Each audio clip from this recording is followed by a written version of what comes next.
Edu Gaspar, invincible, title winner, and the very first ever technical director and sporting director for Arsenal Football Club. When he arrived at the club, it was completely in disarray, Arsenal in the trenches. The structure left by Arsene Wenger was as such where it was very difficult. There was a big gap that had to be filled in by a new era, brand new way of doing things, and for anyone it would have been very difficult. Edu came in July 2019, and for 5 years he has been part of the Arsenal setup in various different things, and now in November 2024 he's decided to leave and join Ivan Marianakis in his project to handle the dealings of Nottingham Forest, Olympiacos and other clubs. There were some talks in the summer of him joining at that particular time, but he didn't do it then. But now it's been announced that he's leaving, or it's been leaked that he has been leaving. I find the timing of it quite strange because it's come after a loss against Newcastle, so it doesn't really make any sense. I know for a good reason that this deal probably was made quite a while ago, but they just announced it now, probably to soften the blow of the Newcastle game and just to show that there are changes being made to the structure of Arsenal Football Club. There were some reasons to why he had left. One was because he wanted to be the CEO after Vinay Venkatesham had left, but he wasn't able to get it. Another reason was that it's been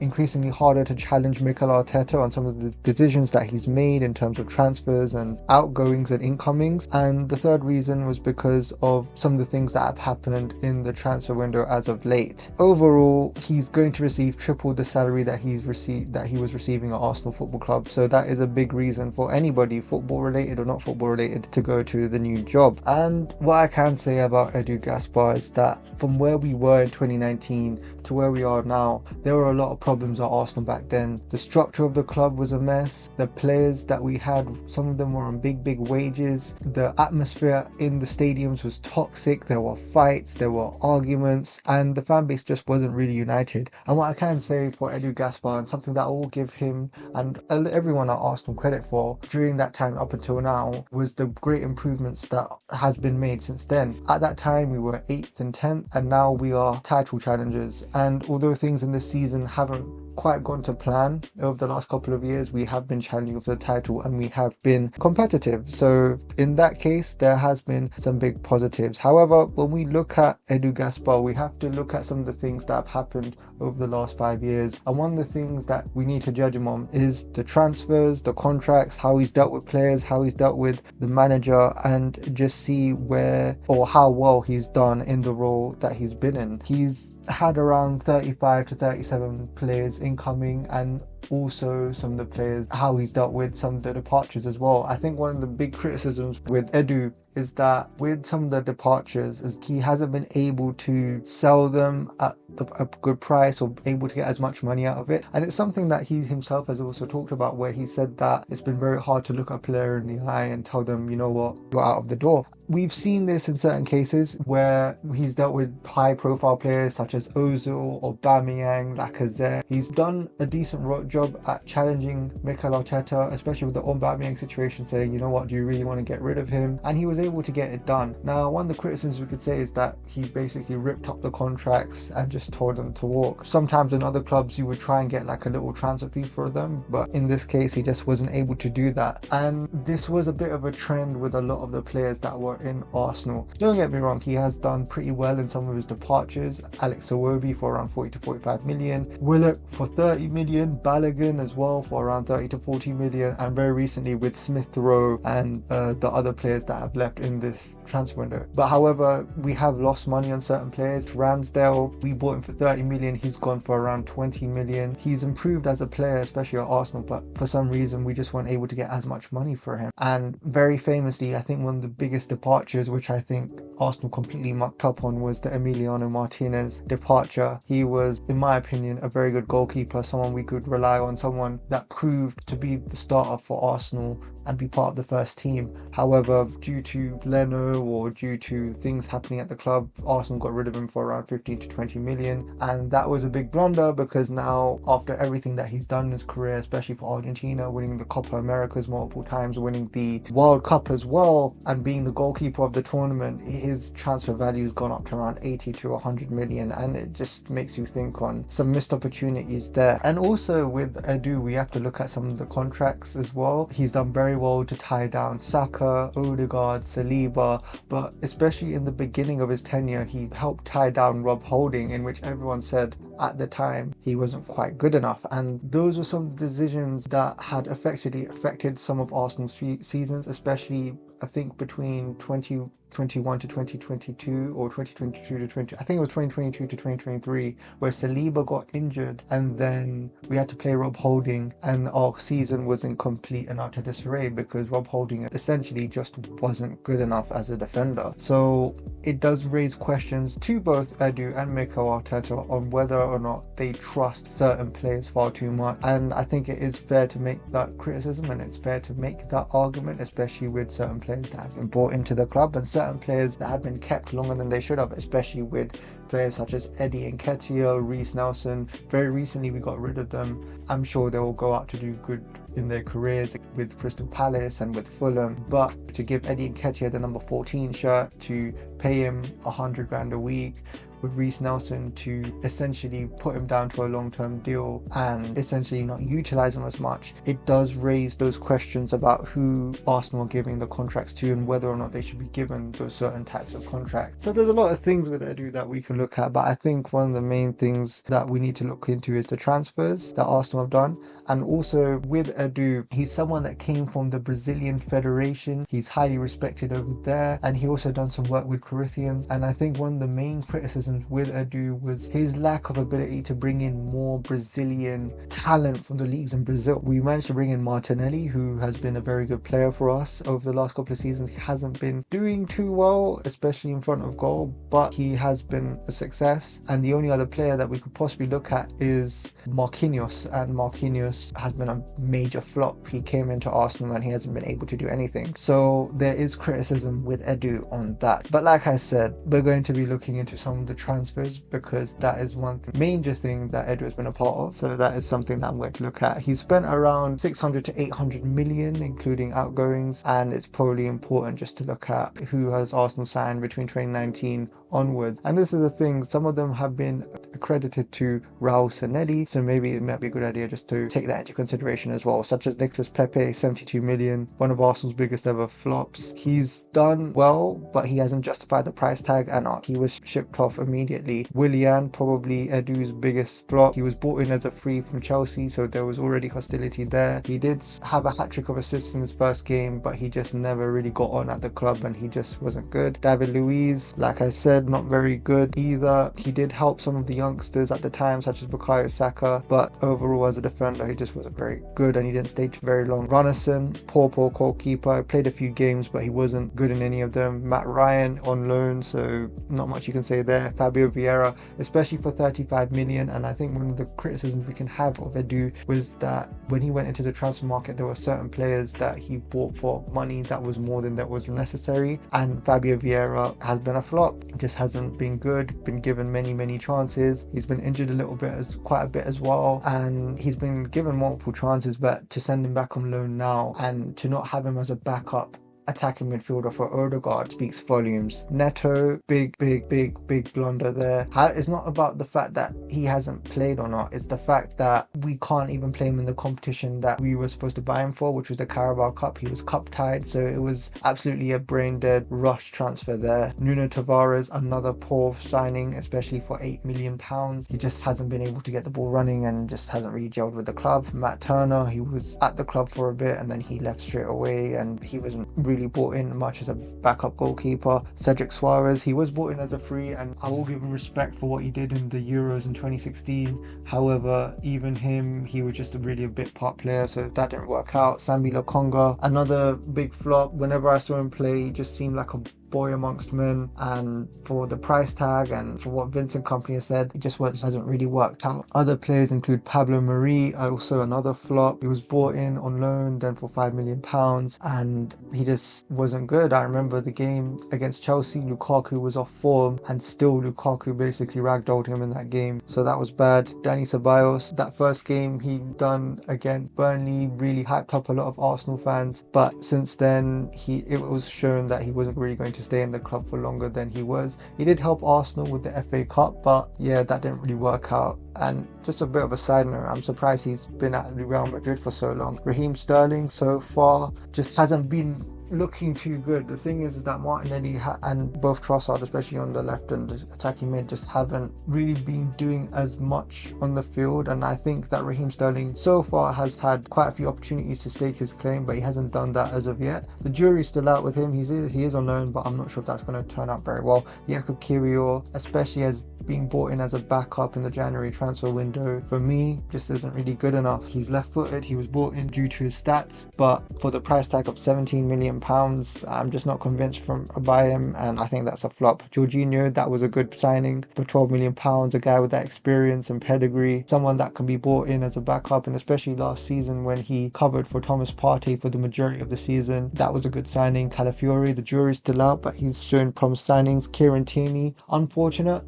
I like Kieran Tierney or not. I thought he could have been the next Arsenal captain, but for whatever reason, he just has been out of sorts, and he's been good, but it's going to be hard. And for some reason, it's been very hard to get rid of him and sell him to a different club. So that's just really strange in itself. Tomiyasu, also a good player, but very injury prone, but that's a good signing. Mikel Moreno, the jury's still out. Very on and off in the games that I've seen from him, but we're going to have to wait and see. Aaron Ramsdale, that's the thing. With Aaron Ramsdale, it's quite unfortunate because I thought he could have been the Arsenal goalkeeper for the years to come. However, with some of the things that have happened on the pitch and off the pitch, and the interviews were showing where he was unable to focus, and I was there in his last game at Arsenal when he made a mistake against Brentford. Overall, it was a miss because for the time that he was at Arsenal, when David Raya came in, he just showed who the real number one was. And although in the beginning he did look very promising, but the way that he's fell off, and for the time he was at Arsenal, it has been a little bit of a miss.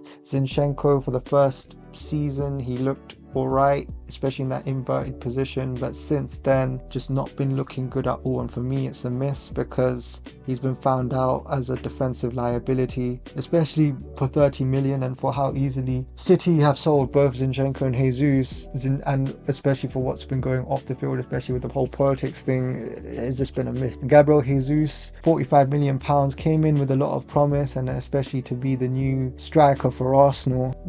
Although he's got that injury, it's just been very, very poor. To go 10 months without scoring a goal is absolutely ridiculous, especially with someone who's signed for £45 million, and especially with someone with his experience and pedigree. It's a flop, I'm sorry to say that. Kai Havertz, I think the jury will always be out with him, but I think so far as a number 8 it's been a flop, but as a striker he's been good. So I think it's a hit in this case. He's managed to do well in the positions that he's played in, and especially up top. When it comes to going into the midfield, it's a different story, but overall I think he was very crucial in our run in last season, so that's a hit. Jurriën Timber, unlucky with the injury, but I think that's a hit as well. Gabriel Martinelli, big hit, but over the last couple of seasons just hasn't been looking good. David Raya, hit. Leandro Trossard, best 12th man in the league, that's another hit. Thomas Partey, hit. Ben White, this is the thing, Ben White, when he was signed for Arsenal for 50 million, that's a lot of money, and a lot of people has a bit of criticism about it, but he's been one of Arsenal's most consistent players, especially at right back and at centre back when he first joined, so that's a hit. Gabriel Magalhaes, one of my favourite players at the club, absolute warrior, hit, especially for £27 million from Lille, great signing. Declan Rice, £105 million,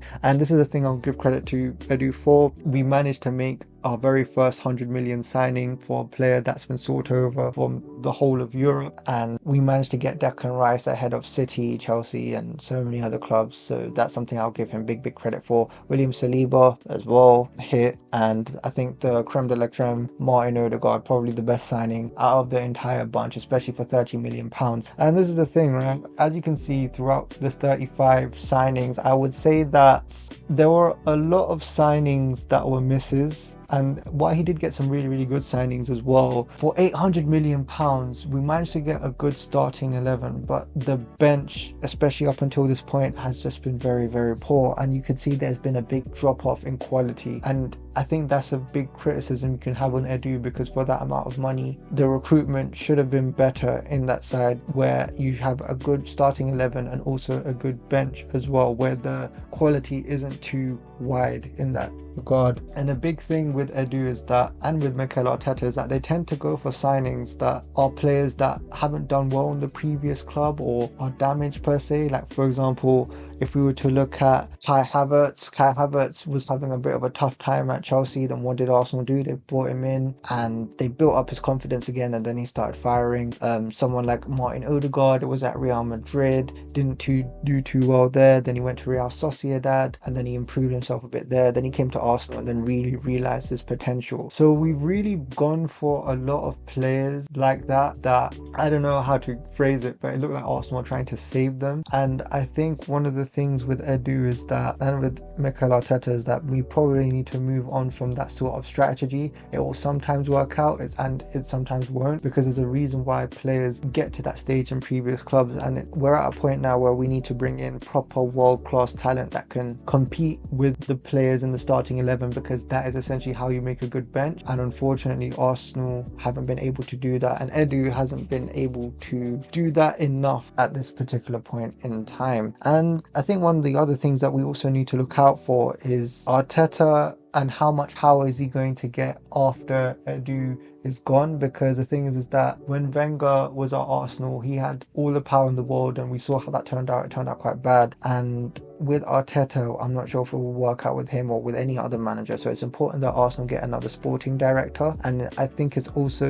important that whoever the new sporting director is, that he comes in and gets the ground running. Because the thing is, Edu and Mikel Arteta, when they first came into the club, they had the luxury, I would say, of time, where they kept going to the fans saying, give us time, we're in this phase, that phase, blah blah blah. But right now, due to the fact that Arsenal are title challenges and the fact that a lot of Arsenal fans are starving of major honours, because if we were to really look into it, 1 FA Cup and 2 Community Shields in the 5 years that Edu was here just isn't good enough, especially for spending 800 million, and there's no Premier League or Champions League to justify that. Maybe that's a bit harsh, but to be honest, if you're going to spend 800 million, it does make you think what more we could have done with that money. And you can compare yourself to United and some of the signings they did, or Chelsea with their signings, and there's been a lot of flops on those two sides. But if I'm just looking specifically at Arsenal, I think there were certain instances that we could have used our money better there. But yeah, look, at the end of the day, I'm happy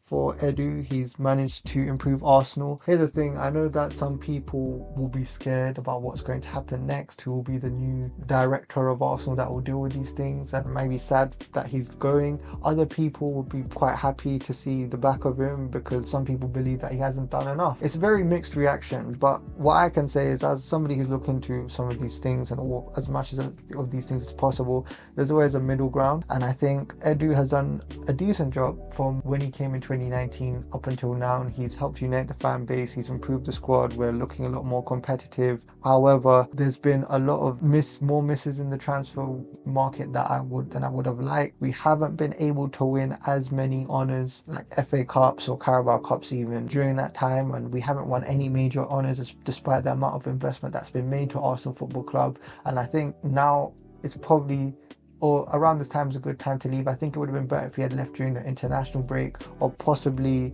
during the summer, but the timing was very off. But I do think we were getting to a stage where maybe it might be time to change some things and see how they go. And this doesn't just apply to Edu, this also applies to Mikel Arteta as well. The longer that Arsenal go without winning a major honour, that we are getting to a point now where questions need to be asked, things need to be raised, and we need to look at whether it might be a good idea to try someone new.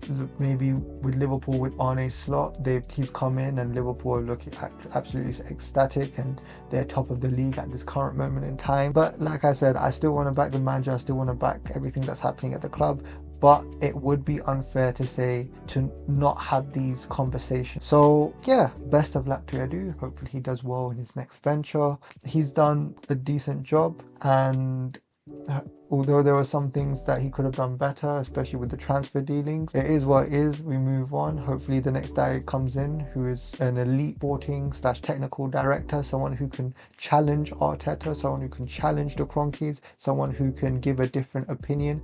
Because if Arsenal just bring in a yes man, then that's not going to be good, because we're just going to go back to how Arsene Wenger run the club. And Mikel Arteta, as good as he may or may not be, he isn't Arsene Wenger. He hasn't built that pedigree, so we are going to ask questions as fans. But yeah, best of luck to Edu. Hope you guys like the video. If you put your thoughts in the comments below, whether you're going to miss him, whether you're happy to see him go. Let's see what Arsenal do next and get this over the line and get a new sporting director as quickly as possible, and someone who can take the club to the next level and help us finally win those major honours. But yeah, hope to see you all soon. Bye bye.